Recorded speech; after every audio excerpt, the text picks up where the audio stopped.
आपसे कल भेंट करना चाह रही थी, पर राजमाता ने आपको एक क्षण भी अकेला नहीं छोड़ा। भद्रभट्ट के बारे में कुछ पता चला? जी, मैंने उनसे भेंट की, लेकिन क्या? भद्रभट्ट का व्यवहार मुझे कुछ विचित्र सा लगा। जब मैंने उनसे कहा कि आप उनसे भेंट करना चाहती हैं, तो वो घबरा सा गया, पूछने लगा क्यों। और जैसे ही मैंने उन्हें कहा कि आचार्य चाणक्य की हत्या के बारे में, तो वो भयभीत हो गया। भयभीत हो गया? संभवतः वो बहुत बड़ा रहस्य जानता है आचार्य चाणक्य की हत्या के बारे में। मुझे शीघ्रातिशीघ्र उनसे भेंट करनी होगी। पर आप कैसे करेंगी राजमाता के होते हुए?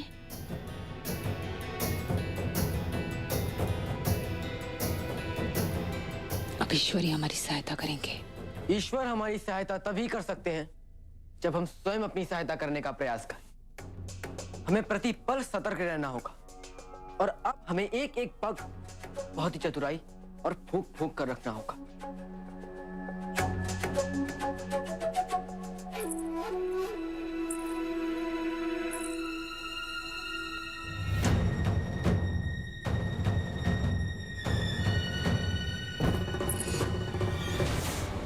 कौन?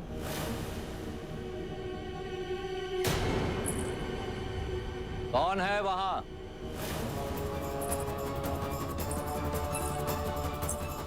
क्षमा करिए, मैं तो अशोक के लिए लेप लेकर आई थी, पर यहाँ की प्रतीत हो रहा है कि आप रणनीति की तैयारी कर रहे हैं। यहाँ एक कलिंग की राजकुमारी का क्या काम? मैं बाद में आती हूँ। कौरवकी, कीचक से युद्ध करने में कोई कलिंग नहीं, कोई मौर्य नहीं। यहाँ सब केवल एक मनुष्य है जो कीचक जैसे अत्याचारी का अंत करने के लिए कंधे से कंधा मिलाकर लड़ रहे हैं।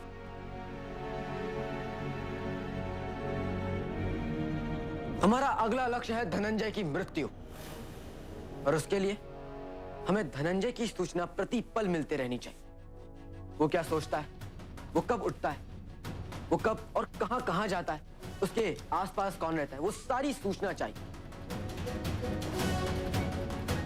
अब मैं धनंजय का पीछा कर सकती हूँ, यदि तुम मुझे अनुमति दो तो कोई दूसरा वेश धारण करके। तुम ऐसा कुछ नहीं करोगे। पर क्यों आचार्य? क्या आपको अभी भी कौरविकी पर विश्वास नहीं? बात विश्वास की नहीं है अशोक, बात यह है कि इस कार्य को सही ढंग से करने की योग्यता किसमें? कौरविकी को सभी पहचानते हैं। कीचक के सैनिक उसे देखते ही पहचान जाएंगे, सतर्क हो जाएंगे। हमें एक ऐसे व्यक्ति की जरूरत है जो यहां से निकलकर जिस पर कीचक और उसके सैनिक संदेह ना कर पाए। तब तो मुझे जाना चाहिए। मैं पुरोहित हूं और सैनिकों को मुझ पर कोई संदेह भी नहीं होगा। मैं सहमत हूं। मैं भी सहमत हूं। पर आप आहत हैं, आपका अकेले जाना वहां उचित नहीं होगा। आपके साथ किसी को साथ में जाना चाहिए।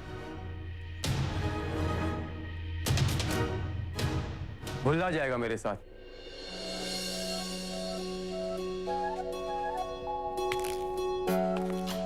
कल के आक्रमण में तुम मेरे साथ थे, तो मुझे कुछ नहीं हुआ। उसी प्रकार तुम अगर मेरे साथ रहोगे तो मुझे कुछ नहीं होगा।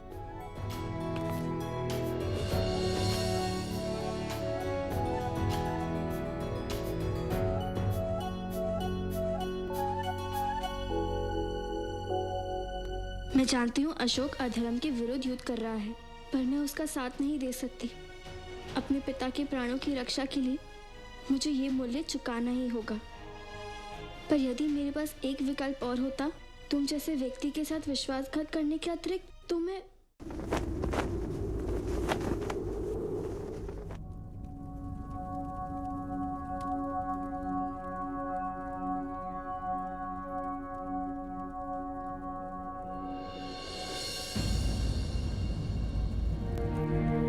इतना तो कर सकता हूं ना उसके लिए जिसके कारण मुझे जीवन दान मिला है, बल्कि जिससे मैं सर्वाधिक प्रेम करता हूं।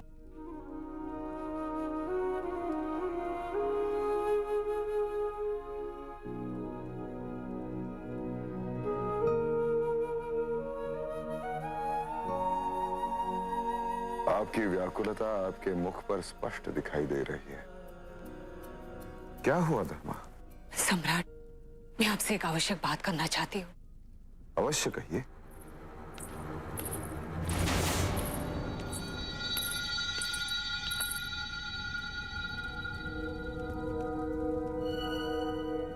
कहो धर्मा। सम्राट, वो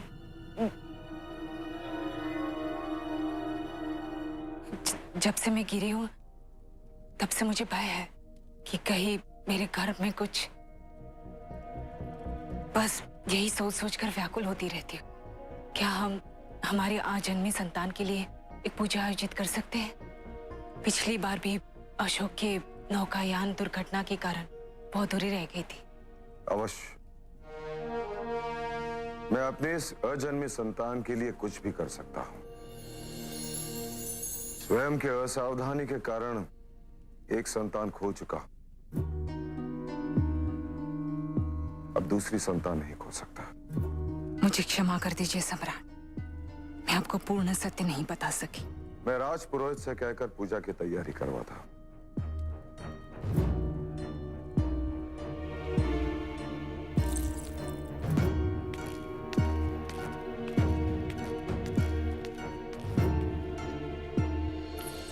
राजमाता, मुझे लगता है कि धर्मा पूजा के नाम पर कोई और ही खेल खेल रही है।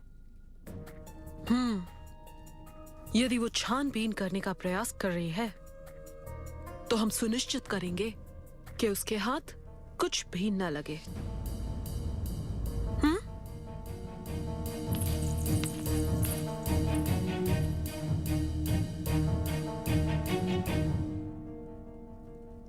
पूजा तो एक माध्यम है अपनी आजन्मी संतान को सुरक्षित करने के लिए, और वो भी दो प्रकार से संभव होगी।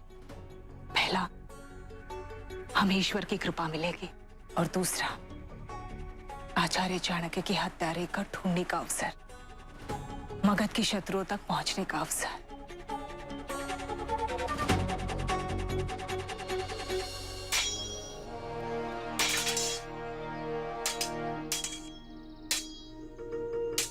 मैं उस मार्ग से बाहर नहीं जा सकती हूँ।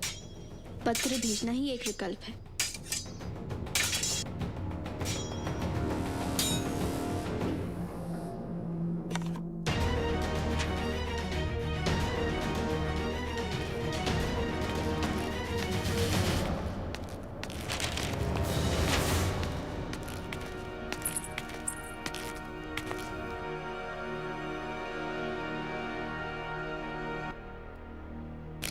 गौरकी, तुम यहाँ क्या कर रही हो? इतने लोग आहत हैं। कुछ का घाव बहुत गहरा है और संक्रमित होने का भी भय है।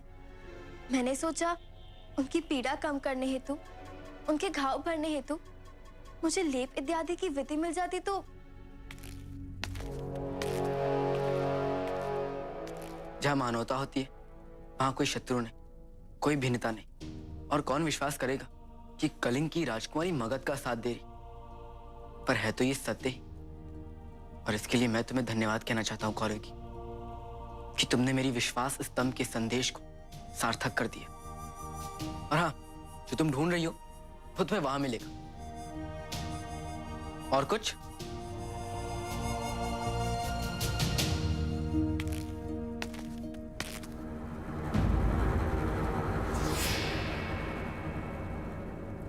क्या हुआ गौरकी?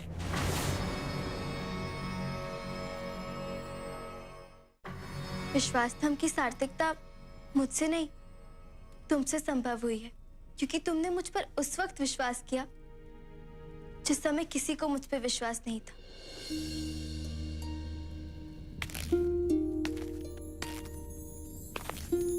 गौरकी, मैंने तुमसे अपनी वास्तविकता छुपाकर तुम्हें ठेस पहुंचाई, मैं जानता हूं, पर मेरा उद्देश्य तुम्हारे साथ कभी भी विश्वासघात करने का नहीं था, और ना ही कभी हो सकता है। परिस्थितियां ही कुछ ऐसी थी कि अपना सत्य बताने के लिए मैं उचित अवसर की प्रतीक्षा करने लगा। फिर जब तुमने मुझे अपना सत्य बताया कि तुम कलिंग की राजकुमारी हो, तो मुझे लगा कि कहीं मैंने तुम्हें अपना सत्य बताया तो कहीं मैं तुम्हें खो ना दूं। इसलिए मैंने सोचा कि जिस दिन मैं कीचक को पराजित करूंगा तुम्हें मैं अपना सत्य बताऊंगा। परंतु उससे पूर्व आचार्य देवव्रत ने सबको मेरी पहचान बता दी। जो हुआ सो हुआ, अब उसके बारे में बात नहीं करनी चाहिए। अब तो सब ठीक है ना? अरे यही तो मैं ढूंढ रहा था। धन्यवाद।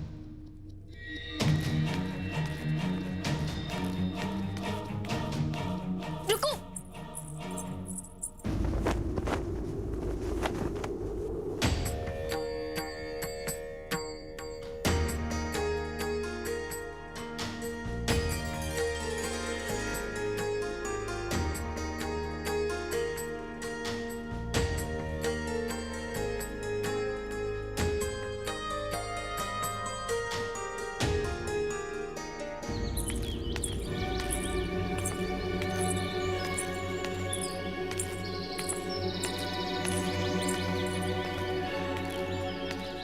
आप यहीं पे प्रतीक्षा कीजिए, मैं रानी धर्मा को बुला के लेके आती हूँ।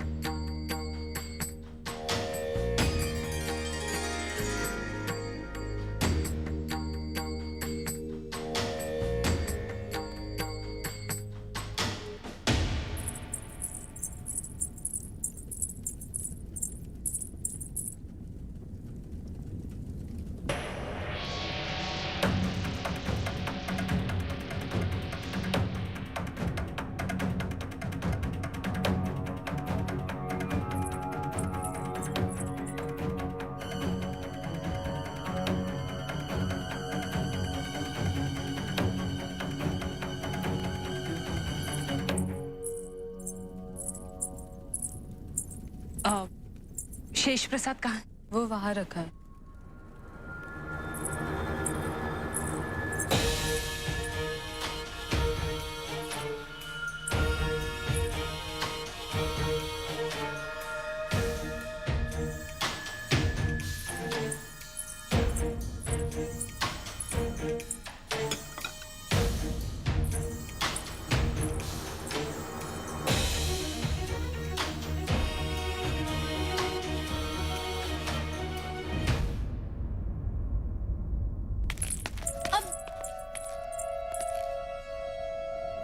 पहले भोजन कर लो। हाँ ठीक है, मुझे पहले। तुम अपने आप का ध्यान नहीं रखोगे तो औरों का कैसे रखोगे? पहले भोजन करो। ठीक है तो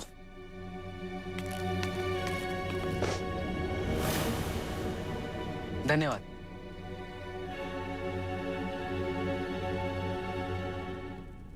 तुम क्यों खड़ी हो? तुम भी बैठ जाओ। नहीं, मैं ठीक हूँ।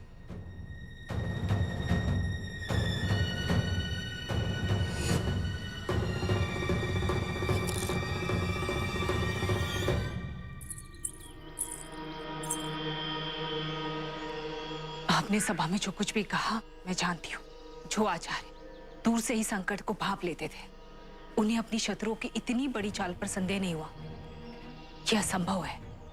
मैं आपसे जानना चाहती हूँ, आचार्य ने आपको किसी पर दृष्टि बनाए रखने के लिए कहा था, कौन था वो? किस पर संदेह हुआ था आचार्य को?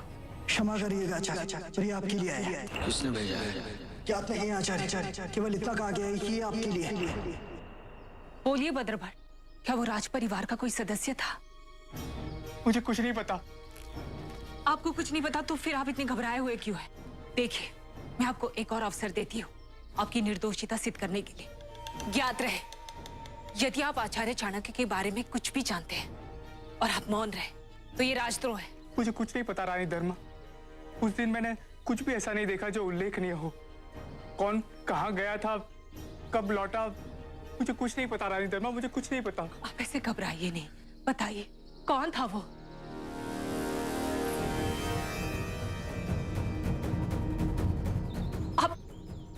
आप ऐसे? मुझे कुछ नहीं पता रानी धर्मा, मुझे कुछ नहीं पता।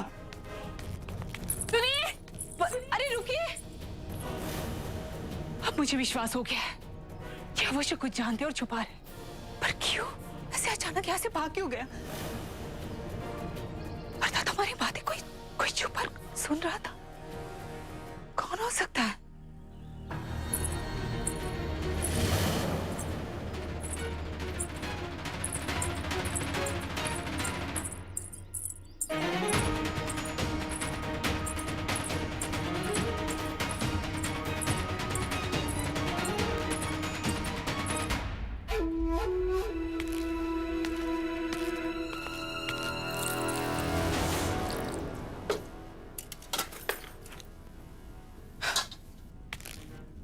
खुश? भोजन भी हो गया, अब तो मुझे ये वापस मिल सकती है। धन्यवाद भोजन के लिए भी।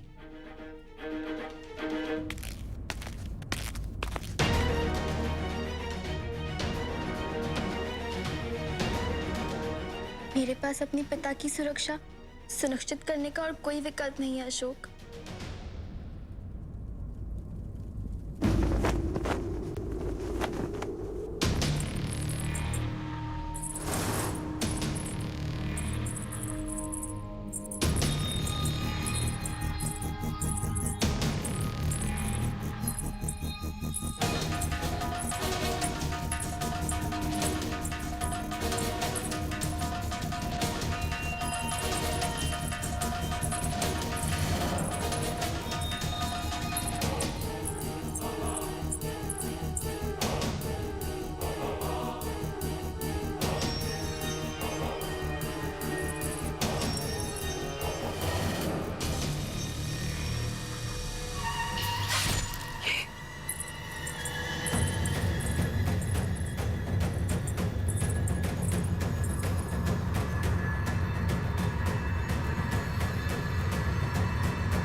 जो तुम्हारे भवन में तुम्हारे शयन कक्ष में प्रवेश कर सकता है, उसके लिए असंभव कुछ नहीं है। अजन्मी संतान का भविष्य प्रिय है तो अतीत में क्या हुआ उसे भूल जाओ। सम्राट से कुछ भी कहा तो अगली बार शस्त्र अपना लक्ष्य नहीं चुकेगा।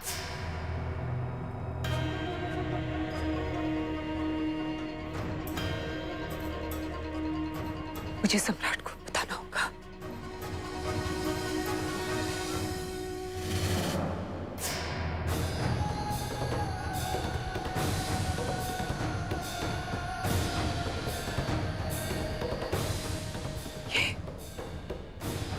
ये सब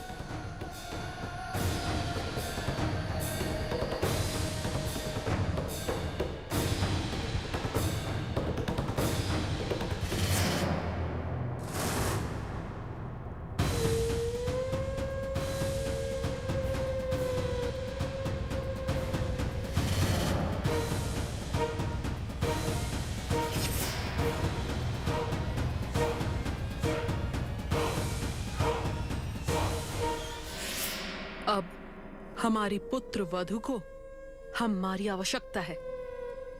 अब उसके साथ समय बिताना चाहिए।